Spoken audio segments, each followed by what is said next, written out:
بسم اللہ الرحمن الرحیم۔ لاسٹ منتھ میرا بیان ہوا تھا اسلام آباد ایئر یونیورسٹی میں، تو اس میں طلبہ نے بہت سارے سوالات پوچھے تھے، تو وقت کی کمی کے باعث میں ان سوالات کے جوابات پورے طور پہ نہیں دے پایا تھا، بہت سے سوال رہ گئے تھے۔ تو ہم نے اسٹوڈنٹس سے، طلبہ و طالبات سے یہ وعدہ کیا تھا کہ آپ وہ کویشچن ہمیں اپنے کویشچنز آپ ہمیں بھیج دیں، تو میں انشاءاللہ ان کے آنسر جو ہے وہ ریکارڈ کروا کے چینل پہ ڈال دوں گا، تو آپ اس پہ دیکھ لیجیے گا۔ تو آج کا جو ہمارا سیشن ہے وہ صرف اور صرف اسلام آباد ایئر یونیورسٹی کے طلبہ و طالبات کی طرف سے جو سوالات پوچھے گئے ہیں، صرف ان کے جوابات کو ہم فوکس کر رہے ہیں۔ پہلا سوال ہے جی، کیا 3D ماڈلنگ خاص طور پر گیمز وغیرہ میں انسانی چہرے بنانا حلال ہے؟ دیکھیں، چہرہ جو ہے پرنٹڈ تصویر تو بالکل حرام ہے جب تک شدید ضرورت نہ ہو۔ تو ہاتھ سے جب تصویر بناتے ہیں پرنٹ، جیسے مصور لوگ بنا رہے ہوتے ہیں، تو وہ تو ناجائز ہے۔ صحیح ہے بخاری، صحیح ہے مسلم کی حدیثیں ہیں، ان من اشد الناس عذابا یوم القیامۃ المصورون۔ آپ صلی اللہ علیہ وسلم نے فرمایا کہ سب سے سخت ترین عذاب تصویر بنانے والے کو ہوگا۔ اور صحابہ کرام سے جو اس حدیث کی تفسیر منقول ہے وہ یہ ہے کہ اس سے مراد چہرے کی تصویر ہے، بے جان چیزوں کی یا نیچے کے دھڑ کی تصویریں بنا سکتے ہیں۔ تو یہ جب ہے جب ہاتھ سے آپ کسی پیپر پہ یا دیوار پہ تصویر بناتے ہیں، جیسے کہ مصور لوگ کر رہے ہوتے ہیں۔ البتہ یہ جو ڈیجیٹل فارم میں تصویر ہوتی ہے، بہت سے علماء کا موقف یہ ہے کہ یہ اس تصویر حرام میں داخل نہیں ہے۔ اس میں بہت ساری اس میں دلائل ہیں، لیکن یہ میں اگر دلائل ریکارڈ کرواؤں گا تو بات بہت لمبی ہو جائے گی۔ بہت سے علماء کی رائے میں یہ جو ڈیجٹ فارم میں تصویر ہوتی ہے، یہ اس حرام تصویر میں داخل نہیں ہے جس میں نبی صلی اللہ علیہ وسلم کی وعید ہے۔ تو اس لیے ڈیجٹ فارم میں تصویر بنانے کی ہماری رائے میں گنجائش ہے۔ البتہ مسئلہ چونکہ علماء کے مابین اختلافی ہے، اگر کوئی احتیاط کرے اور ڈیجٹ فارم میں بھی تصویر نہ بنائے چہرے کی تو احتیاط کی بات ہے، لیکن بہرحال ہماری رائے میں، اور اسی طرح دارالعلوم کرنگی ان علماء کی رائے میں، ڈیجٹ فارم میں کوئی تصویر ہو اس کی ڈیزائننگ کی اجازت ہے، وہ انشاءاللہ اللہ سے امید کی جا سکتی ہے، اس پہ وہ گناہ نہیں ہوگا۔ مفتی صاحب، یونیورسٹی کی مسجد میں جماعت کے ساتھ نماز ہوتی ہے، مگر کبھی مسجد کی جماعت کے ساتھ نماز رہ جاتی ہے، تو 5 سے 10 طلبہ مل کر الگ جماعت کروا لیتے ہیں۔ کیا اس طرح جماعت کروانا درست ہے یا ایک مسجد میں صرف ایک ہی جماعت ہونی چاہیے؟ دیکھیں، اگر پراپر مسجد ہے جس میں پراپر امام موجود ہو اور نماز کی پراپر ٹائمنگ موجود ہو، تو اس میں پھر جو جماعت کی نماز ہے نا، جس ٹائم پہ جماعت کھڑی ہوتی ہے اسی کی پابندی کرنا لازم ہے، سب پر لازم ہے کہ اس جماعت میں وہ پہنچیں۔ اس میں ہر شخص کا اپنی اپنی جماعتیں کروانا یہ ٹھیک عمل نہیں ہے۔ مصنف ابن ابی شیبہ جو حدیث کی مشہور کتاب ہے جس میں صحابہ اور تابعین کے آثار ہوتے ہیں، اس میں حدیث موجود ہے کہ صحابہ کرام میں رواج تھا کہ اگر وہ مسجد میں آتے اور دیکھتے کہ جماعت سے نماز ہو چکی ہے تو یا تو انفرادی نماز پڑھتے یا مسجد سے باہر اپنے گھر میں دوسری جماعت کرا لیتے۔ تو اس لیے جو پراپر اگر مسجد ہے یونیورسٹی میں تو مسجد کی جماعت کا اہتمام کریں سب لوگ، اور اگر کسی وجہ سے جماعت نکل جائے تو پھر اس حدیث کی روشنی میں اپنی نماز پڑھنی چاہیے، ان کو جماعت نہ کرائیں۔ جماعت کرانی ہو تو مسجد سے باہر ضرور کرائیں، وہ اچھی بات ہے تاکہ جماعت کی فضیلت ملے، کیونکہ مسجد میں بار بار جب جماعتیں ہوتی ہیں تو اس سے جو مسجد کی اصل جماعت ہے اس کی ویلیو ختم ہو جاتی ہے۔ وہ کہ نبی صلی اللہ علیہ وسلم کے دور میں کبھی کبھار ایسا ہوا ہے کہ مسجد میں دوسری جماعت بھی ہوئی ہے، لیکن یہ بہت کم ہوا ہے، عام رواج نہیں تھا۔ اور صحابہ کرام کا جو عام رواج تھا، ظاہر ہے صحابہ نے بھی نبی ہی کو فالو کیا ہے نا، تو ان کا جو عام رواج ملتا ہے ہمیں وہ یہی ملتا ہے جو مصنف ابن ابی شیبہ میں ہے، کہ عام طور پر ان میں یہ رواج نہیں تھا۔ عام رواج ان میں یہی تھا کہ اگر مسجد میں جماعت ہو چکی ہوتی تو وہ پھر گھر میں جماعت کرواتے، یعنی مسجد سے باہر، یا وہیں انفرادی نماز پڑھ لیتے۔ تو اس لیے بہتر یہی ہے کہ آپ مسجد سے باہر جماعت کریں یا اپنی طور پر انفرادی نماز پھر مسجد میں پڑھیں۔ البتہ اگر ہمارے اس فتوے کو کوئی فالو نہیں کرتا اور کسی ایسے عالم کی رائے کو فالو کر رہے ہیں جو دوسری جماعت کو بھی ٹھیک سمجھتے ہیں، تو مسجد میں افتراق اور انتشار کا سبب نہ بنایا جائے۔ یعنی بعض دفعہ یہ ہوتا ہے کہ دوسری جماعت ہو رہی ہے تو کوئی جا کے ہمارا فتویٰ دکھاتا ہے، بھئی مفتی یہ کہہ رہے ہیں کہ جائز نہیں ہے، تو پھر پھڈے بازی نہ کریں، ایک دفعہ بات بتا دیں، کوئی مان لے ٹھیک ہے، نہیں مانے تو جو ہو رہا ہے ہونے دیں۔ دوسری جماعت کرا لینا اتنا برا نہیں ہے، مسجد میں لڑنا زیادہ برا عمل ہے۔ تو دوسری جماعت کے غلط ہونے کی دلیل یہ ہے کہ یہ رواج جب چل پڑتا ہے تو پہلی جماعت کی ویلیو ختم ہوتی ہے۔ جیسے کہ آپ دیکھیں عرب ملکوں میں دوسری جماعتیں ہوتی ہیں تو میں نے بہت دیکھا ہے وہاں پہ کہ جماعتیں ہی ہوتی رہتی ہیں پھر۔ تو انسان مسجد کی جماعت میں اسی خوف سے تو شرکت کرتا ہے کہ جماعت نکل جائے گی تو میں جماعت کی فضیلت سے محروم ہو جاؤں گا، تو ہر شخص بھاگنے کی کوشش کرتا ہے۔ اگر ایک ٹرین ہے جس میں آپ کو پتہ ہے میں ٹائم پہ نہیں پہنچا تو ٹرین نکل جائے گی، سب اسی میں پہنچیں گے، لیکن اگر آپ کو یہ پتہ ہے کہ ایک ٹرین نکل گئی تو دوسری بھی آنے والی ہے تو پھر اس ٹرین میں کون سفر کرے گا؟ تو جماعت کی جو نماز ہے نا، اس میں مقصد ہے کہ مسلمانوں کی بڑی تعداد اکٹھی شریک ہو، تو وہ اکٹھی ہی شریک ہوگی تو فائدے حاصل ہوں گے، اور ہر جسے پشتوں میں کہتے ہیں اخبل طریقے سے سب جماعتیں کرانا شروع کر دیں تو مسجد کی جماعت کی ویلیو اس سے کم ہو جائے گی۔ مفتی صاحب، پاکستان کی موجودہ صورتحال کے بارے میں درست اسلامی رد عمل کیا ہونا چاہیے؟ دیکھیں، دو انتہائیں ہیں یہاں پر ہمارے ہاں۔ ایک انتہا تو یہ ہے کہ ایسا رد عمل ہو کہ اسٹیٹ ہی خطرے میں پڑ جائے، اسٹیٹ کا وجود ہی خطرے میں پڑ جائے، مار دھاڑ توڑ پھوڑ اور یا اسلحہ اٹھا کے دھماکے کرنا۔ اس سے تو یہ تو وہ ری ایکشن ہے جس سے ملک کا بیڑا غرق ہو جائے گا اور ریاست کا وجود خطرے میں پڑ جائے گا۔ اور ایک یہ ہے کہ کچھ کیا ہی نہ جائے، بس حکومت جو بھی کر رہی ہے اس کی ہاں میں ہاں ملاتے چلے جائیں، غلط کاموں میں بھی حکومت کی تائید کرتے چلے جائیں، یہ بھی غلط ہے۔ تو بیلنس بات یہی ہے کہ اس پہ اپنا ری ایکشن بھی ریکارڈ کروانا چاہیے، جو صحیح ہو رہا ہے اس کو صحیح کہا جائے، جو غلط ہو رہا ہے اس کو غلط کہا جائے۔ اور جو عوام کا ایک قانونی اور آئینی حق ہے احتجاج، جو پوری دنیا میں ایک آئینی اور قانونی حق مانا جاتا ہے، اس احتجاج کو فوکس کیا جائے، پرامن طریقے سے احتجاج کیا جائے۔ اس کے بڑے یعنی یہ بالکل ایسا نہیں ہے کہ اس کا کوئی فائدہ نہیں ہوتا، تو ایسا پرامن احتجاج اگر کیا جائے تو پوری دنیا میں آپ کہیں بھی ٹریولنگ کریں، پوری دنیا میں آپ کو جو ایک آپ کا احتجاج ہے، عوام کا جو ری ایکشن ہے، اس کا حق دیا جاتا ہے، تو وہ حق استعمال کیا جائے، یہی ہو سکتا ہے۔ دیکھیں، من رأى منکم منکرا فلیغیرہ بیدہ فإن لم یستطع فبلسانہ فإن لم یستطع فبقلبہ۔ نبی صلی اللہ علیہ وسلم نے فرمایا جب کوئی برائی دیکھو تو زبان سے، ہاتھ سے تبدیل کرو، اگر ہاتھ سے تبدیل کرنے کی طاقت نہیں ہے تو زبان سے بھی طاقت نہیں ہے تو پھر دل میں نیت رکھو۔ تو جو اپنے بس میں ہے وہ کریں، جو بس میں نہیں ہے یا کوئی ایسا کام جس کا رزلٹ خطرناک نکلنے کا خطرہ ہو، جس سے اسلام دشمن یا ملک دشمن قوتیں فائدہ اٹھا رہی ہوں، اس سے بہرحال ایوائڈ کیا جائے اور اجتناب کیا جائے۔ اور یہ ری ایکشن جو میں نے کہا کہ کیا جائے، یہ بھی اس میں بھی شرط یہ ہے کہ آپ پہلے تحقیق کریں کہ جو خبر آپ تک پہنچی ہے وہ درست بھی ہے یا نہیں ہے۔ جب بھی ملکی حالات خراب ہوتے ہیں نا تو غیر ملکی میڈیا اور غیر ملکی جو اسلام دشمن یا ملک دشمن قوتیں، بڑی بڑی طاقتیں، وہ ایکٹیو ہو جاتی ہیں، پھر وہ بہت سارے صحافیوں کو، یوٹیوبرز کو یوز کرتی ہیں کہ منفی پروپیگنڈا کرو۔ تو کچھ حقیقت ہوتی ہے، کچھ اس میں پروپیگنڈا کر کے اس کو بہت بڑا چڑھا کر بیان کیا جاتا ہے، عوام مشتعل ہو جاتی ہے اور اس سے اپنے ملک کا نقصان ہوتا ہے۔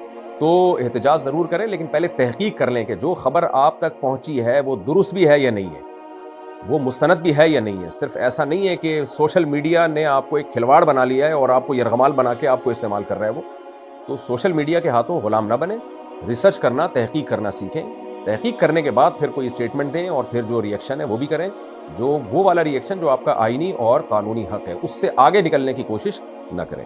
ہمارے بس میں یہی ہے، ہم یہی کر سکتے ہیں، اس سے زیادہ کہ ہم مکلف نہیں ہیں، کریں گے تو الٹا نقصان ہوگا اس کا۔ اس دور میں جب ہم اللہ، اسلام اور توحید کے خلاف باتیں سنتے رہتے ہیں تو ہم کس طرح توحید پر ثابت قدم رہ سکتے ہیں اور اللہ کے ساتھ محبت کا تعلق کیسے مضبوط رکھ سکتے ہیں؟ دیکھیں، ایک دفعہ تحقیق کرنے کے بعد اسلام پہ ڈٹ جانا چاہیے۔ قرآن مجید میں اللہ تعالیٰ فرماتے ہیں ان الذین قالوا ربنا اللہ ثم استقاموا، جنہوں نے ایک دفعہ کہہ دیا کہ اللہ ہمارا رب ہے، پھر اس پہ ڈٹ گئے، تتنزل علیہم الملائکہ، تو ان کے دل پہ فرشتے نازل ہوتے ہیں جو ان کو تسلیاں دیتے ہیں، موٹیویٹ کرتے ہیں، تو اللہ کی طرف سے بھی پھر موٹیویشن ملتی ہے۔ مسئلہ جب خراب ہوتا ہے جب آپ اللہ کو ایک دفعہ مانیں پھر اس پہ ڈٹتے نہیں ہیں، آپ کنفیوژن کا شکار رہتے ہیں۔ تو اگر اسلام کی حقانیت کے بارے میں کوئی ویلڈ پوائنٹ ہے کسی کے دل میں، یعنی اس کو لگتا ہے کہ ویلڈ ہے، کوئی اعتراض ہے، تو وہ علماء سے پوچھے، اور جب ایک دفعہ وہ کلیئر ہو جائے نا تو پھر کسی وسوسے کا شکار نہ ہو، پھر بولے بھائی رضیت باللہ ربا وبالاسلام دینا وبمحمد صلی اللہ علیہ وسلم نبیہ، کہ میں اللہ پر راضی ہوں کہ وہ میرا رب ہے، میں اسلام پہ راضی ہوں کہ وہ میرا دین ہے، میں نبی پہ راضی ہوں کہ وہ میرے نبی ہیں۔ تو نبی صلی اللہ علیہ وسلم کی صحیح حدیث ہے، آپ نے فرمایا جس نے جو اللہ پہ اس طرح سے راضی ہو گیا نا، ذاق طعم الایمان، وہ اسلام کی مٹھاس کو چکھے گا، اس کو اسلام میں مزہ آئے گا۔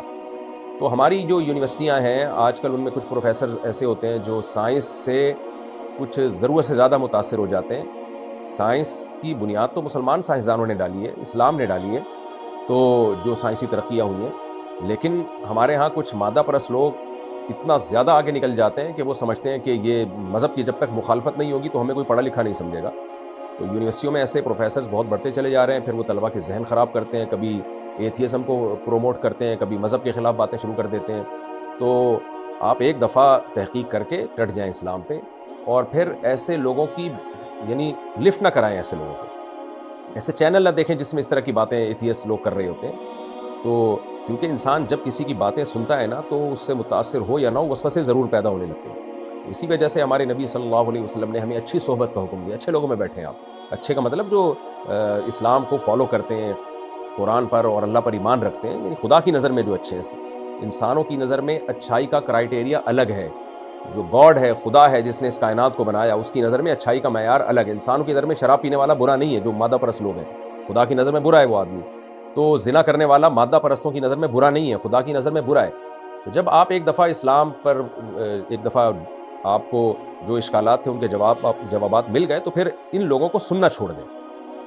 ہاں، کلاس کے دوران اگر کوئی پروفیسر ایسا کرتا ہے وہ تو آپ مجبور ہیں، لیکن یوٹیوب پہ جا کے سننا تو اس سے کیا ہوتا ہے، یا ایسے لوگوں کے ساتھ اٹھنا بیٹھنا اس سے وسوسے پیدا ہوتے ہیں، دل میں اطمینان ختم ہوتا ہے.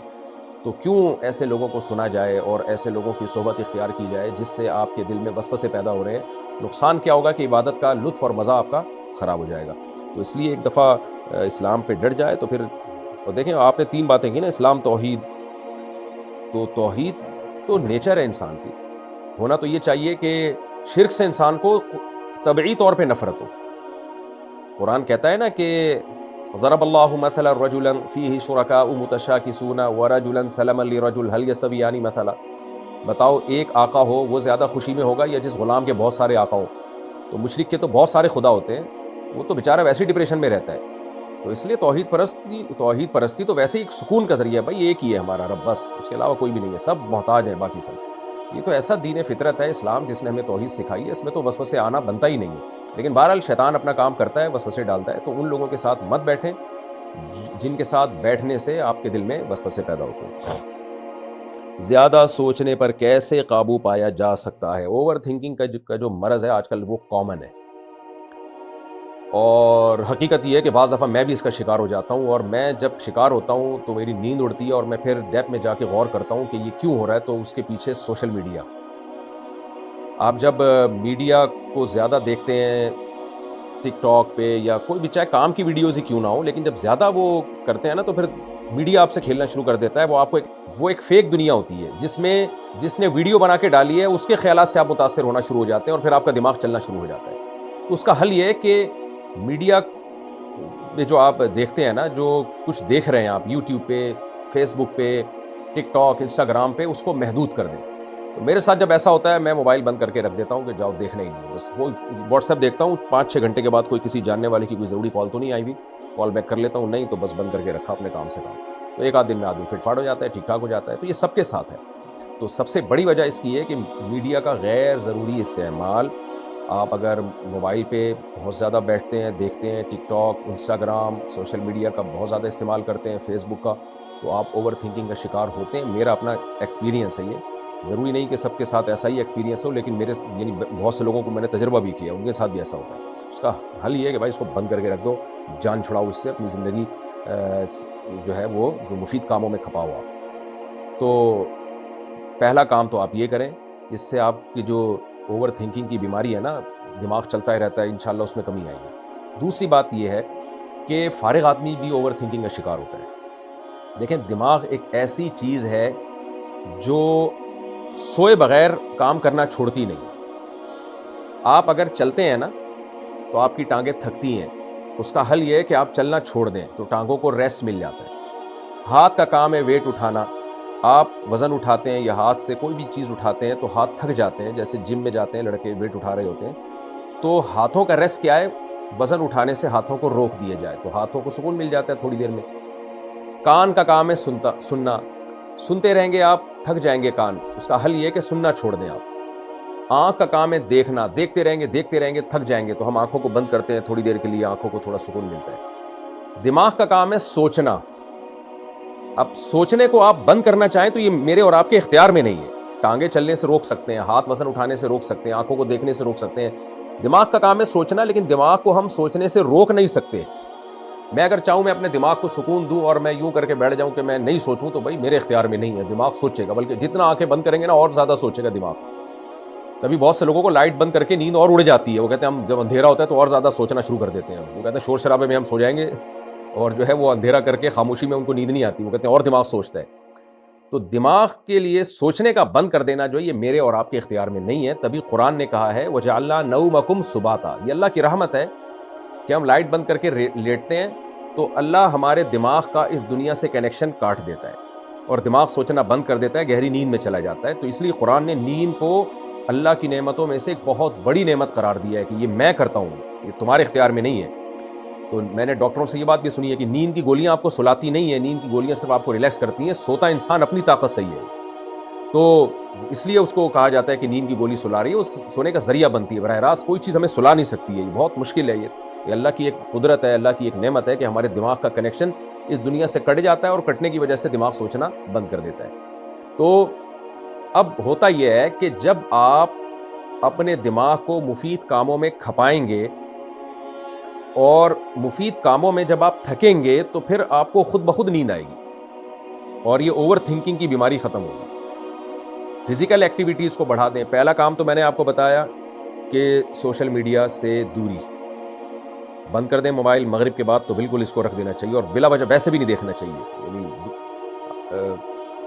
لوگوں کو دیکھا ہوگا آپ نے، بیٹھے بیٹھے ایک دم چلے جاتے ہیں، وہ اسکرول کرنا شروع کر دیتے ہیں، اس سے تو بہت زیادہ دماغ خراب ہوتا ہے. دوسرا کام فزیکل ایکٹیویٹی، ورزش، جاگنگ، جم، یہ ساری چیزیں بھی انسان کے دماغ کو ریلیکس کرتی ہیں کیونکہ آپ کا دماغ تو پھر بھی استعمال ہوتا ہے لیکن وہ تھک رہا ہے نا، مفید کاموں میں تھک رہا ہے. تو جب تھکے گا تو پھر نیند آئے گی، اس کو سوئے گا رات کو آرام سے.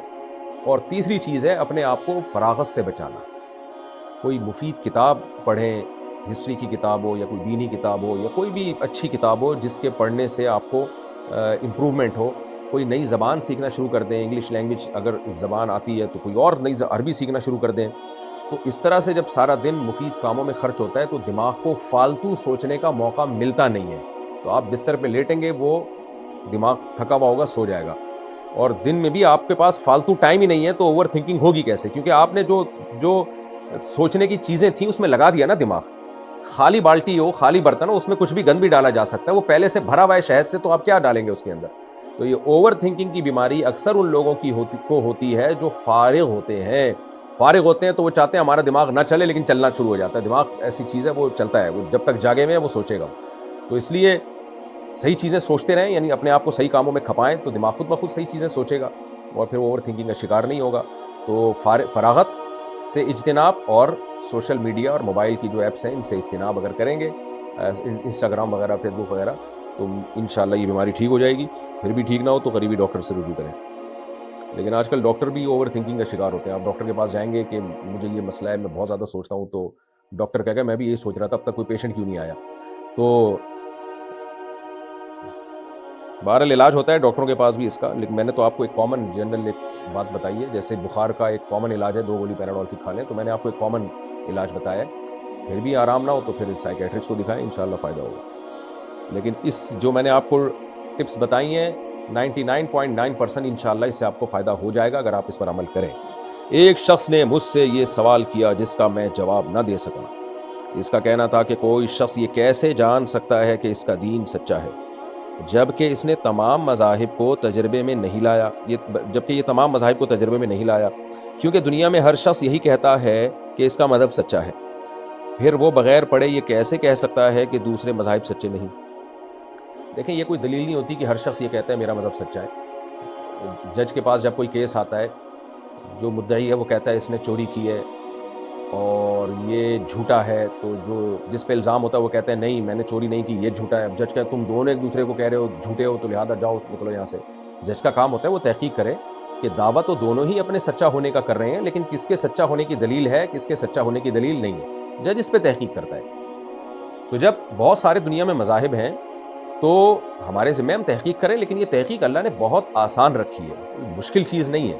اس کے لیے ضروری نہیں ہے کہ آپ وہ مذہب اختیار کر کے اس کو فالو کر کے دیکھیں، بلکہ ان مذہب کی تعلیمات کو آپ اگر گوگل پہ بھی پڑھ لیں گے نا، بہت زیادہ ڈیپ میں نہ جائیں، سرسری معلومات بھی لے لیں گے تو فوراً آپ کو پتہ چل جائے گا کہ وہ مذاہب باطل ہیں. کیوں باطل ہیں؟ اس لیے کہ ہر مذہب کی بنیاد جو ہے وہ شرک سے شروع ہو رہی ہے، اسلام کے علاوہ ہر مذہب کی بنیاد. تو آپ دیکھ لیں، تو شرک تو ایسی چیز ہے بھائی، خدا دو کیسے ہو سکتے ہیں، معبود دو کیسے ہو سکتے ہیں؟ تو اس لیے یعنی اس کی مثال ایسے ہے کہ آپ کے سامنے بہت سارے لوگ کھڑے ہوئے ہوں اور آپ کو پتہ نہ چل رہا ہو، کوئی کہے کہ ان میں ایک بندہ صاف ستھرا ہے اور باقی جو ہے وہ میلے کچیلے ہیں. اب آپ کہیں میں جب تک تحقیق نہیں کروں گا تو مجھے کیسے پتہ چلے گا کون میلا کچیلا ہوگا؟ یہ تحقیق کی کیا ضرورت ہے؟ آپ دیکھ لو بدبو آ رہی ہے اس کی باڈی سے، اس کے کتنا کچرا ہے، کتنا پسینہ نکل رہا ہے اور یہ کیسی خوشبوئیں مار رہا ہے.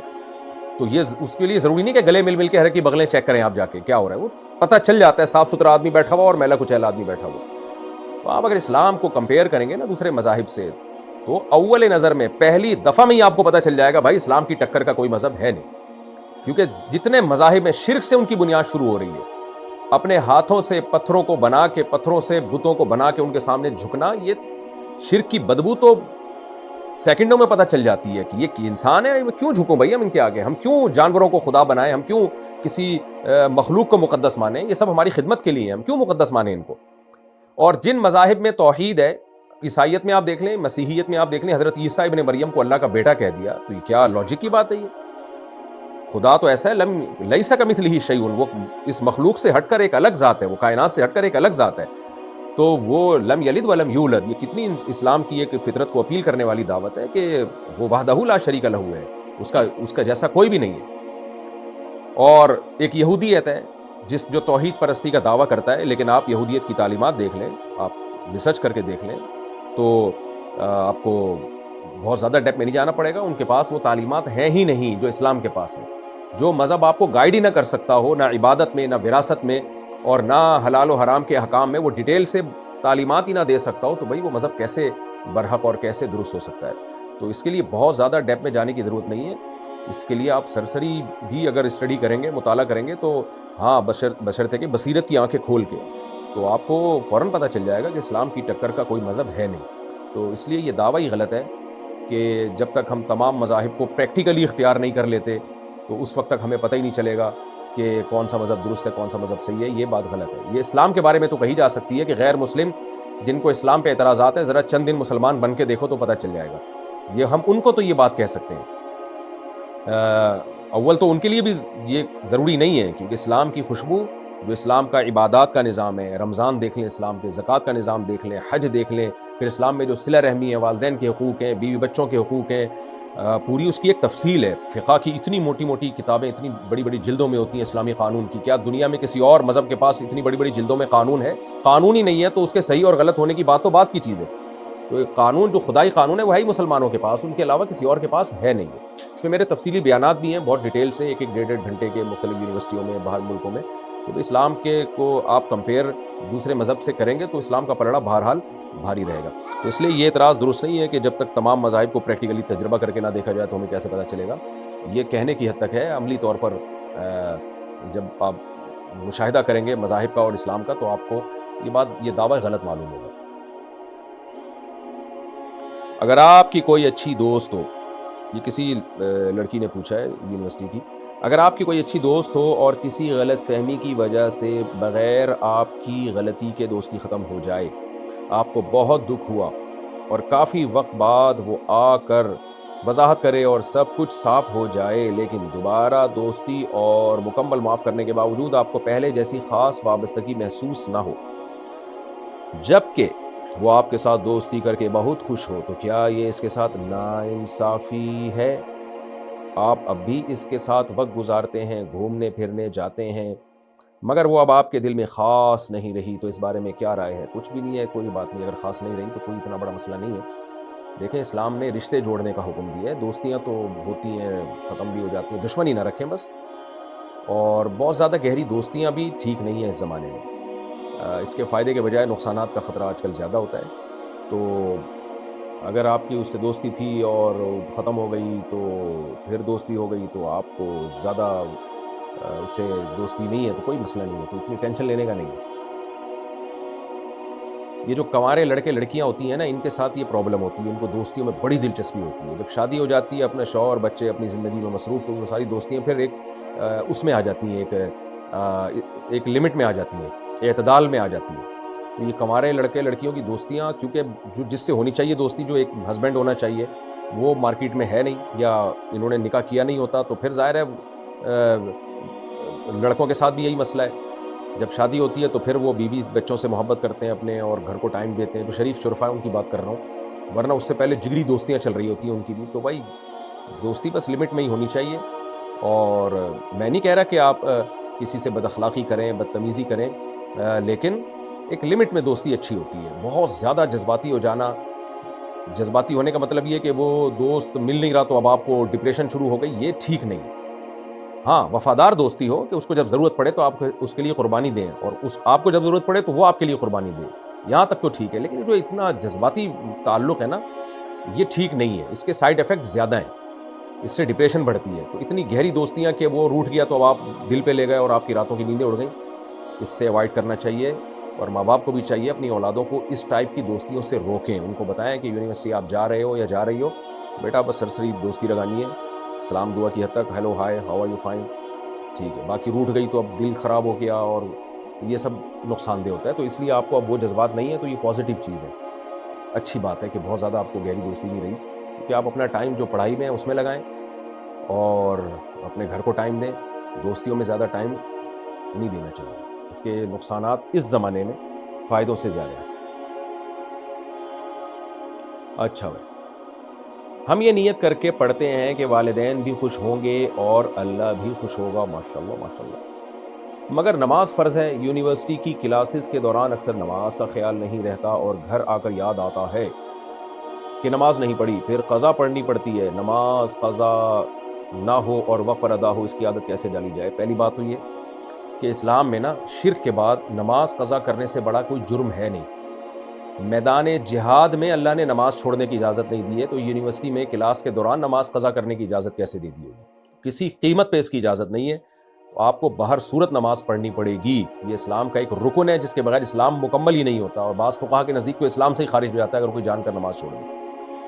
تو اس لیے یہ تو آپشنل نہیں ہے کہ قضا ہو گئی. لوگ مجھ سے پوچھ رہے ہوتے ہیں، میں سفر میں ہوتا ہوں نماز قضا ہو جاتی ہے تو کیسے پڑھوں؟ بھائی اتنے آرام سے تم کہہ رہے ہو نماز قضا ہو جاتی ہے، جیسے کوئی جرم ہی نہیں ہے. تو اس لیے پہلی بات تو اس کی کوشش کریں کسی صورت میں نماز قضا نہ ہو، اور عادت ڈالنے کے لیے کچھ اپنے اوپر جرمانہ رکھیں. اگر ڈیلے ہو جائے ٹائم پہ تو اپنے آپ کو سزا دیں، کچھ پیسے صدقہ کریں. تو وہ اتنی کم رقم بھی نہ ہو کہ پتہ ہی نہ چلے کہ سزا کا احساس ہی نہ ہو، اور اتنی زیادہ بھی نہ ہو کہ وہ سزا دی نہ جا سکے اپنے آپ کو. تو ایک بیلنس رقم اپنی آمدن یا اپنے حساب کتاب کو دیکھ کے اس پہ ایک رکھ لی جائے. کچھ سزا دیں اپنے آپ کو تاکہ عادت ڈلے. اگر لڑکا اور لڑکی ایک دوسرے کو 7 سال سے پسند کرتے ہوں، بہت کم ٹائم ہے جس سے پسند کر رہے ہیں، اور دونوں کی نیت شادی کی ہو، سبحان اللہ، لیکن لڑکی کے گھر والے یہ کہہ کر انکار کر دیں، وہی ہوا جس کا ڈر تھا، یہی کہہ کر انکار کرتے ہیں کہ ہم ذات سے باہر شادی نہیں کرتے، تو پھر کیا کیا جائے؟ ان کو اللہ کے عذاب سے ڈرایا جائے، لڑکی کے گھر والوں کو، کہ کمبختوں تمہیں شرم نہیں آتی، تم نے اپنی بچی کو پہلے کو ایجوکیشن یونیورسٹی میں ایڈمیشن بھی دلوا دیا، اور پھر اس کی کسی سے دوستی ہو رہی ہے، وہ کسی کو پسند کر رہی ہے، تو اس پہ بھی کوئی روک ٹوک نہیں ہے. اور جب 7 سال ہو گئے وہ اٹیچمنٹ کے بعد پھر کہہ رہے ہو ہم خاندان سے باہر شادی نہیں کرتے، تو ریکارڈنگ ہو رہی ہے. اگر یہ ریکارڈنگ نہ ہوتی، آپ مجھ سے چھاؤں میں ملتے، تو میں بتاتا کہ ایسے لوگوں کے ساتھ کیا کرنا چاہیے. بہت بڑا جرم ہے، بہت بڑی زیادتی ہے. ایسے ماں باپ کو یہ نبی صلی اللہ علیہ وسلم کی حدیث سنانی چاہیے. نبی صلی اللہ علیہ وسلم نے ارشاد فرمایا، لن ترى للمتحابین مثل النکاح، دو محبت کرنے والوں میں نکاح سے بہتر کوئی چیز نہیں ہے. اور آپ صلی اللہ علیہ وسلم نے یہ بھی فرمایا، اذا خطب الیکم من ترضون دینہ وخلقہ فزوجوہ، جب تمہاری بیٹی کی طرف کوئی شخص نکاح کا پیغام بھیجے جس کے دین اور اخلاق سے تم راضی ہو، یعنی کوئی بڑی خرابی نہیں ہے اس میں. اب دین کا معیار بھی ہر ایک کا مختلف ہوتا ہے، اخلاق کا معیار بھی اپنی بچی کے حساب سے ہی دیکھا جائے گا نا. تو فزوجوہ، اس کے پیغام کو قبول کرو. الا تفعلوہ تکن فتنۃ فی الارض وفساد کبیر، اگر تم نہیں قبول کرو گے تو زمین میں بہت بڑا فساد ہوگا. یعنی یہ چیز سوسائٹی میں بہت بڑے فساد کا ذریعہ بنے گی. وہ فساد کیا ہے؟ زنا کی طرف بھی جا سکتی ہے سوسائٹی، ڈپریشن میں جا سکتی ہیں لڑکیاں یا لڑکا جو بھی ہے. تو نبی نے یہ نہیں فرمایا کہ جب تمہاری طرف کوئی ایسا شخص پیغام بھیجے تو تمہارے خاندان کا ہو، خاندان کی قید نہیں لگائی. آپ نے فرمایا کہ اسٹینڈرڈ کا ہونا چاہیے اخلاق اور دین میں. یہ نہیں فرمایا کہ وہ خاندان کا ہو یا خاندان سے باہر کا ہو. تو یہ پخ لگا دینا کہ خاندان میں ہی شادی کرنی ہے، بہت بڑا ظلم ہے یہ. اور پھر لڑکی ایک 7 سال کی اٹیچمنٹ تو بہرحال غلط ہے، 7 سال سے کسی لڑکے کے ساتھ اٹیچمنٹ میں رہنا اور یا پسند کرنا، یہ چیزیں غلط ہیں، ناجائز ہیں، اللہ کی حدود کو توڑنے والی بات ہے. لیکن ایک کام جب ہو گیا تو محبت جو ہے وہ اس کا تو حل یہ ہے کہ اس میں نکاح پہ اس کو تبدیل کیا جائے، تاکہ وہ ناجائز محبت حلال اور جائز محبت میں تبدیل ہو جائے. تو ماں باپ کو میں نصیحت ہی کر سکتا ہوں، اور میں کیا کہوں گا، اللہ تعالیٰ ہدایت دے. ماں باپ بھی یہ چاہتے ہیں کہ ہم دین اتنا چلیں جو ہماری مرضی کا ہو. یعنی جب بچے ماں باپ کے حقوق ادا نہیں کرتے نا تو ان کو بتاتے ہیں کہ ماں باپ کا کتنا بڑا حق ہے. بالکل بتانا چاہیے، بہت بڑا حق ہے ماں باپ کا. لیکن ماں باپ کی کیا ذمہ داری ہے جب یہاں بات آتی ہے تو پھر وہ اپنے رسم اور کلچر کی بات شروع کر دیتے ہیں کہ کلچر کیا کہتا ہے اور تم ماں باپ کی مرضی کے خلاف جا رہے ہو. تو یعنی ہر شخص یہ چاہتا ہے کہ مجھے میری مرضی کا دین بتایا جائے اور جو دین مجھ پہ ذمہ داریاں ڈالتا ہے اس سے ہر آدمی اجتناب کرتا ہے. تو نہ ماں باپ بچی پر زبردستی کر سکتے ہیں نکاح کے معاملے میں، نہ لڑکے پہ زبردستی کر سکتے ہیں. تو میں یہی مشورہ دے سکتا ہوں ان کے ماں باپ کو، ریکویسٹ ہی کر سکتا ہوں کہ یہ جو آپ نے پخ لگا دی ہے کہ جی خاندان سے باہر ہم نے شادی نہیں کرنی، یہ غلط ہے. ہاں کوئی اور معقول ریزن ہو پھر ایک الگ بات ہے، پھر منع کر سکتے ہیں. بعض دفعہ یہ معقول ریزن یہ ہوتی ہے کہ وہ لڑکا جس کو لڑکی پسند کرتی ہے، ماں باپ کو پتہ ہوتا ہے وہ ہمارے اسٹینڈرڈ کا نہیں ہے اور وہ ہمارے جوڑ کی شادی نہیں ہے. اب لڑکی بعد میں جا کے عذاب میں پڑ جائے گی کیونکہ لڑکے بعض دفعہ بیوقوف بھی بنا رہے ہوتے ہیں لڑکیوں کو. تو اگر کوئی واقعی ویلڈ ریزن ہے تو ٹھیک ہے، لیکن ویلڈ ریزن نہیں ہے. اچھا یہ کلپ سن کے ایسا نہ ہو ماں باپ پھر کوئی ریزن نکالنا شروع کر دیں. تو اللہ کو حاضر ناظر جان کے آپ نے فیصلہ کرنا ہے، اپنی پسند پہ اپنی بیٹی کی یا بیٹے کی پسند کو ترجیح دیں. تو میں یہی کر سکتا ہوں، اس سے زیادہ میرے اختیار میں ہے نہیں. میں اگر پولیس میں ہوتا تو ابا اماں کو اچھی طرح سے سمجھا دیتا.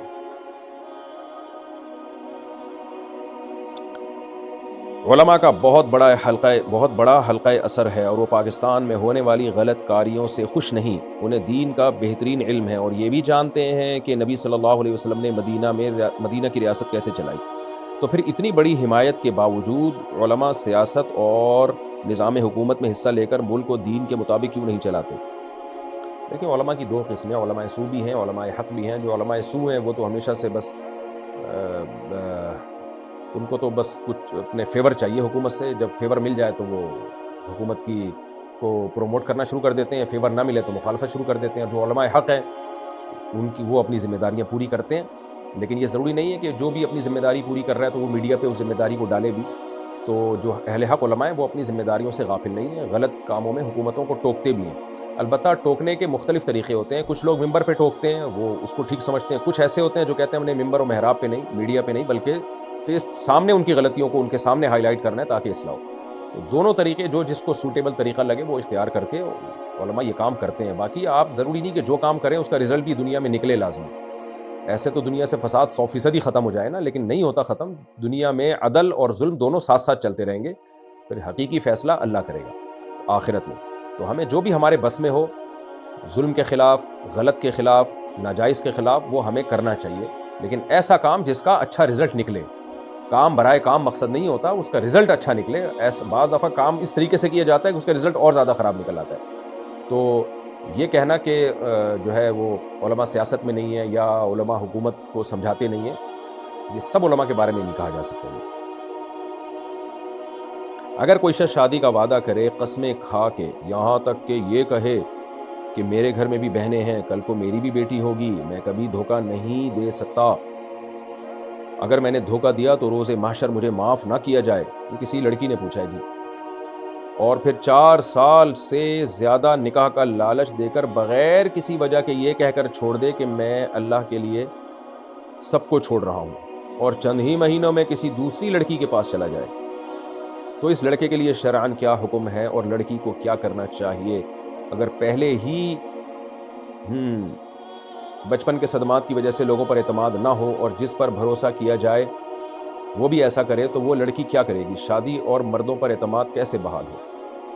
یہ یورپ میں مسئلہ ہمارے ملک سے بھی زیادہ ہے، اور اب ہمارے ملک میں بھی اب آنا شروع ہو گیا یہ مسئلہ کہ لڑکے لڑکیوں سے دوستیاں لگاتے ہیں، محبت کی باتیں کرتے ہیں، مس یوز کرتے ہیں، اور جو ہے وہ شادی کی باتیں لالچ سے دے کے بڑی بڑی قسمیں اٹھا کے پھر ان کی زندگی میں کوئی دوسری لڑکی آتی ہے، پہلی والی کو چھوڑ دیتے ہیں.